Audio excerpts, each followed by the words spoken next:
Selalu Pak Pendeta, saya sering bertemu dengan orang yang lain agama dan bertanya kepada saya, tidak ada satupun ayat yang mengatakan dia itu Allah.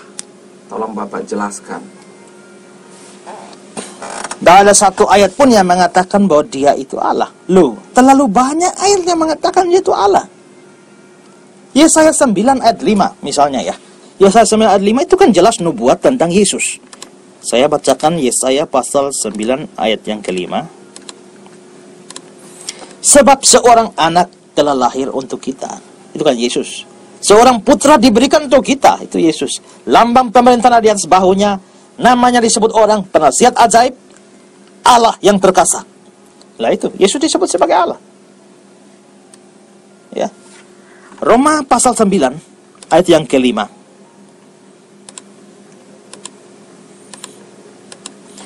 Mereka ini adalah orang Israel. Mereka adalah keturunan bapa-bapa leluhur yang menurunkan Mesias. Mesias ini Kristus, Yesus. Mereka menurunkan Mesias dalam keadaannya sebagai manusia yang ada di atas segala sesuatu. Dia adalah Allah yang harus dipuji selama-lamanya. Dia adalah Allah. Bagaimana bilang tidak ada ayat yang bilang dia adalah Allah? Yohanes 1 ayat 1. Ayat yang sangat terkenal. Pada mulanya adalah firman. Nah ini firman ini pasti Yesus. Gelar bagi Yesus. Karena dalam ayat 14 dibilang firman itu menjadi manusia. Bagi Yesus. Pada mulanya firman. Firman bersama-sama dengan Allah. Firman itu adalah Allah. Banyak ayat. Terlalu banyak. Dalam Wahyu pasal yang ke-1 ayat yang ke-8. Tadi waktu pertanyaan sebelumnya kan adalah bahas ayat 7. Lihatlah dia datang dalam awan-awan. Dia itu kan pasti Yesus. Setiap mata akan melihat dia. Melihat Yesus. Juga mereka yang menikam dia, menikam Yesus. Dan semua bangsa di bumi akan meratapi dia, Yesus. Lalu ayat 8. Aku adalah Alfa dan Omega. Aku di sini pasti yang dibicarakan dalam ayat 7, yaitu Yesus. Aku adalah Alfa dan Omega, firman Tuhan Allah yang ada, yang sudah ada, yang akan datang, yang maha kuasa. Yang maha kuasa itu Allah. Berarti Yesus yang maha kuasa. Dia adalah Allah. Jadi kalau dikatakan tidak ada ayat yang bilang Yesus adalah Allah, ini saya ngomong beberapa, terlalu limpah ruah ayatnya. Tapi biasanya orang-orang yang tidak percaya Yesus itu tidak akan tanya seperti yang saudara tanya. Yang mereka tanyakan adalah tidak ada satu ayat di mana Yesus sendiri mengatakan dia Allah. Nah, itu yang seringkali diserang. Kalau hanya bilang tidak ada ayat yang mengatakan dia Allah, terlalu banyak. Tapi mereka seringkali bertanya, Yesus sendiri tidak pernah mengatakan dia adalah Allah.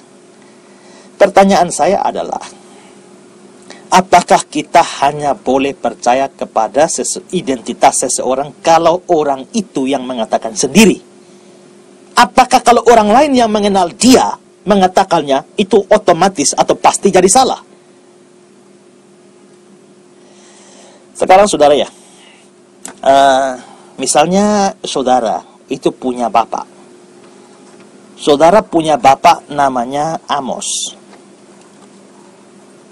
Katakanlah saudara nama John. Nah, ini yang tanya nama siapa, Pak?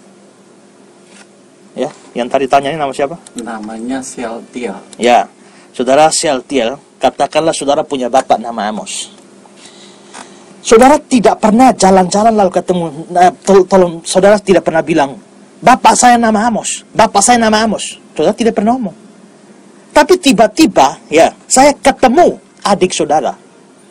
Lalu adik saudara berkata, Seltiel itu bapaknya namanya Amos. Apakah kesaksian dari adik saudara tidak bisa dipercaya? Dengan alasan saudara Seltiel sendiri tidak pernah mengatakan bapaknya nama Amos. Tidak bisa. Tidak harus seperti itu. Kesaksian orang lain pun bisa. Sehingga sekarang kita punya kesaksian. Murid-murid Matius, Markus, Lukas, dan semuanya penulis, terutama Yohanes. Maka dalam 1 Yohanes pasal 1 ayat 1, Yohanes berkata, apa yang kami lihat, apa yang kami saksikan, apa yang kami raba, apa yang kami dengar, apa yang kami saksikan, itulah yang kami beritakan padamu. Dan dalam Yohanes 1 ayat 1, Yohanes sendiri berkata, firman itu adalah Allah. Yesus tidak pernah mengatakan diri sebagai Allah. Tapi, pertama, dia disebut Allah oleh sekian ayat yang sudah saya sebutkan tadi. Kedua, dia mempunyai sifat-sifat Allah. Dia maha tahu. Dia maha kuasa. Dia maha hadir. Dia berkata, ketahuilah aku menyertai kamu senantiasa sampai kesudahan zaman. Dia maha hadir. Dia berkata, di mana 2 atau 3 orang berkumpul dalam namaku, di situ aku ada. Siapa orang gila yang bisa berkata, di mana orang berkumpul aku ada? Kecuali Allah.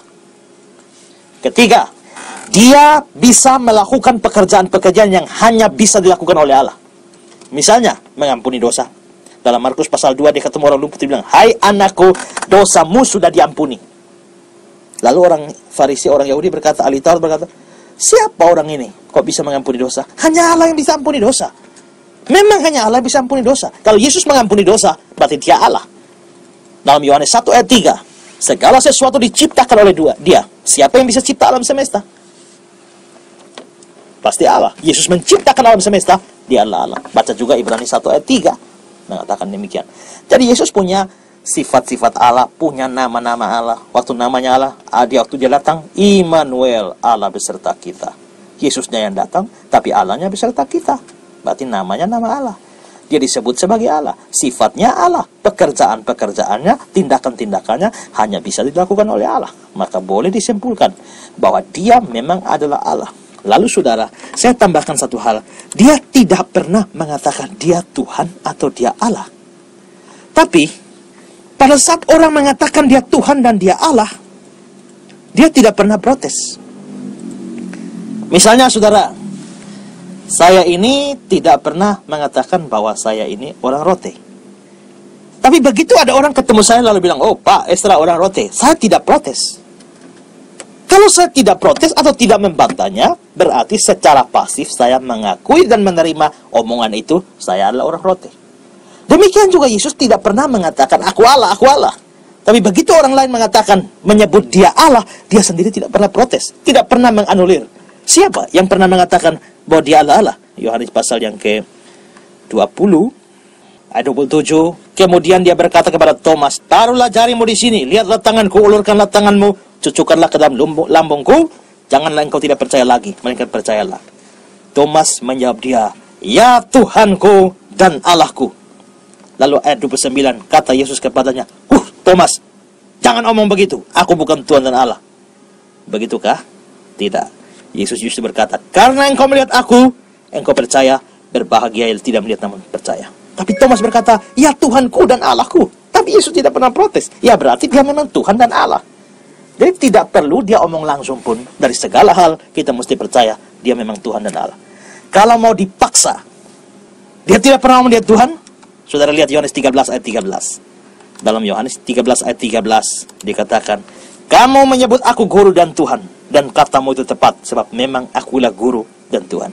Ayat ini masih bisa digugat dari kata Tuhan yang dipakai dari bahasa Yunani kurios. Biasanya bisa digugat, tapi saya bisa pertanggungjawabkan juga membantah gugatan itu.